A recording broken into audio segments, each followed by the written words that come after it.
அன்பார்ந்த இணையதள நேயர்களை மீண்டும் www.qcrc.in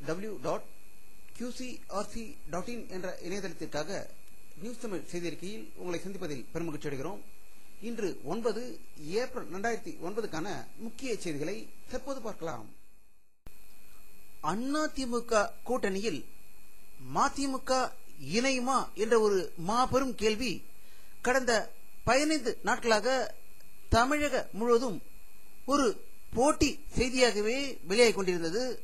அதற்கு முடிவு கட்டும் வகையில் அதிமுக பொதுச் செயலாளர் செல்வி ஜெயலலிதா அவர்கள் மதிமுகவுக்கு 4 தொகுதிகளை ஒதுக்கி இன்று அதற்கு முற்றுப்புள்ளி வைத்ததாக செய்திகள் வெளியாகிக் கொண்டிருக்கின்றன. மதிமுகவிற்கு விருதுநகர், தஞ்சாவூர், ஈரோடு, நீலகிரி தனி ஆகிய தொகுதிகள் ஒதுக்கப்பட்டுள்ளதாக செய்திகள் வெளியாகிக் கொண்டிருக்கின்றன. அதிமுகவின் நாடாளுமன்றத்துக்கு போட்டியிடும் வேட்பாளர் பட்டியலை இன்று அக்கட்சியின் பொதுச் செயலாளர் செல்வி ஜெயலலிதா அவர்கள் சென்னையில் வெளியிட்டதாகவும், அதில் முக்கியமாக மத்திய சென்னையில் திரு நடிகர் எஸ் சந்திரன் அவர்கள் போட்டியிட போவதாகவும், இவர் செல்வி ஜெயலலிதா அவர்கள் உண்ணாவிரதம் இருந்தபோது தமிழக முதல்வர் கருணாநிதியை பயங்கரமாக எதிர்த்து அவர் பேசிய பேச்சிற்காக கிடைத்த வாய்ப்பாக கருதுவதாக அக்கட்சி வட்டாரங்கள் தெரிவிக்கின்றன. பெண்கள் 2 சீட்டு ஒதுக்கியிருப்பதாகவும் தகவல்கள் வெளியாகிக் கொண்டிருக்கின்றன. தமிழ் ஈழ நாட்டில் புகுந்து இலங்கை ராணுவத்தினர் செய்யும் படுகொலைகளை உடனடியாக நிறுத்த கோரியும் ஈழ தமிழ்நாட்டை உலகம் அங்கீகரிக்க வேண்டும் என்று கூறி ஆஸ்திரேலியாவில் பல இடங்களில் சாலை மறியல் போராட்டம் நடந்ததாக சிட்னியில் இருந்து தகவல்கள் வெளியாகிக் கொண்டிருக்கின்றன.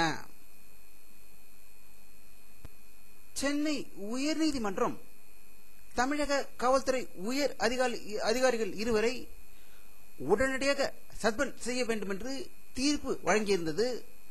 வழங்கி பல நாட்களாகியும் தமிழக அரசு அதை மதிக்காமல் இருப்பதை கண்டித்து சென்னை உயர்நீதிமன்றம் மற்றும் தமிழகத்தில் உள்ள அனைத்து பகுதிகளிலும் வழக்கறிஞர்கள் இன்று போராட்டம் நடத்தி கோர்ட் புறக்கணிப்பு செய்ததாக தமிழக அனைத்து பகுதிகளிலிருந்தும் செய்திகள் வெளியாகிக் கொண்டிருக்கின்றன.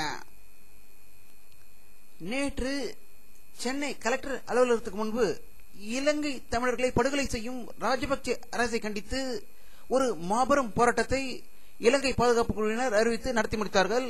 இதற்கு போட்டியாக தமிழக முதல்வர் கருணாநிதி இன்று இலங்கை தமிழர்களுக்கு பாதுகாப்பு மற்றும் போர் நிறுத்தத்தை வலியுறுத்தி போராட்டம் நடத்தியதாக சென்னையிலிருந்து தகவல்கள் வெளியாகிக் கொண்டிருக்கின்றன. ஐக்கிய நாடுகள் சபையின் துணை பொதுச் செயலாளர் ஜான் ஹலமட்ஸ் தெரிவித்துள்ள ஒரு செய்தியில், இலங்கை அரசு போரில் பேரழிவு ஆயுதங்களை பயன்படுத்தியதே தமிழர்கள் அதிக பேர் உயிரிழக்க காரணம் என்று ஒரு பயங்கர குற்றச்சாட்டை கூறியிருக்கிறார்.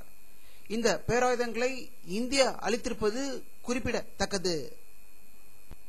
சீக்கியர்களுக்கு எதிராக செயல்பட்டதாக காங்கிரஸ் தலைவர்களான ஜெகதீஷ் ஷெட்டர், சஜன்குமார் ஆகியோர் வரும் நாடாளுமன்ற தேர்தலில் போட்டியிட மாட்டார்கள் என்று செய்திகள் வெளியாகிக் கொண்டிருக்கின்றன. இவர்கள் 20 மீது சிபிஐ குற்றம் இல்லை என்று நீதிமன்றத்தில் கூறியிருந்த தீர்ப்பு வரும் 28ஆம் தேதிக்கு ஒத்தி வைக்கப்பட்டுள்ளதாக செய்திகள் வெளியாகிக் கொண்டிருக்கின்றன.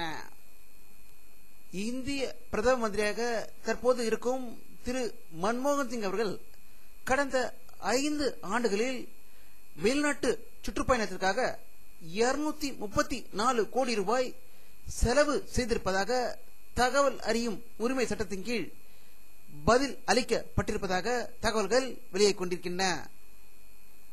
பிரிட்டன் நாட்டு போலீசார் அந்நாட்டில் தீவிர சோதனையில் 12 அல்கொய்தா தீவிரவாதிகளை கைது செய்திருப்பதாக லண்டனில் இருந்து தகவல்கள் வெளியாகிக் கொண்டிருக்கின்றன. திபெத் நாட்டில் 1 வருடத்துக்கு முன்னதாக நடந்த மாபெரும் கிளர்ச்சிக்கு பங்களிப்பு செய்ததற்காக 2 சீன அரசு மரண தண்டனை விதித்துள்ளதாக தகவல்கள் வெளியாகிக் கொண்டிருக்கின்றன. இதனால் திபெத்தியர்கள் கொதித்து போயிருப்பதாக திபெத் தலைநகர் லாசாவில் இருந்து தகவல்கள் வெளியாகிக் கொண்டிருக்கின்றன. பாகிஸ்தான் மற்றும் ஆப்கானிஸ்தானை சேர்ந்த தாலிபான்கள் ஒன்றிணைந்து இஸ்லாமாபாத் நகரை கைப்பற்ற முயற்சிகள் மேற்கொண்டு வருவதாக இஸ்லாமாபாத்திலிருந்து செய்திகள் வெளியாகிக் கொண்டிருக்கின்றன. வானிலை அறிக்கை 9 ஏப்ரல் 2009 பிற்பகல் 2:30 மணிக்கு எடுக்கப்பட்ட சேட்டலைட் புகைப்படத்தை தற்போது பார்த்துக் கொண்டிருக்கிறீர்கள். இலங்கைக்கும் தமிழகத்துக்கும் இடையில் மேகமூட்டங்கள் அதிகம் தென்படுவதை காணலாம். தென் மாவட்டங்களில் லேசான மழை பெய்வதற்கான வாய்ப்புகள் இருப்பதும், வட மாவட்டங்களில் வெயிலின் தாக்கம் அதிகமாக இருந்ததாகவே தகவல்கள் வெளியாகிக் கொண்டிருக்கின்றன. இத்துடன் இந்த செய்தி அறிக்கை நிறைவடைகிறது.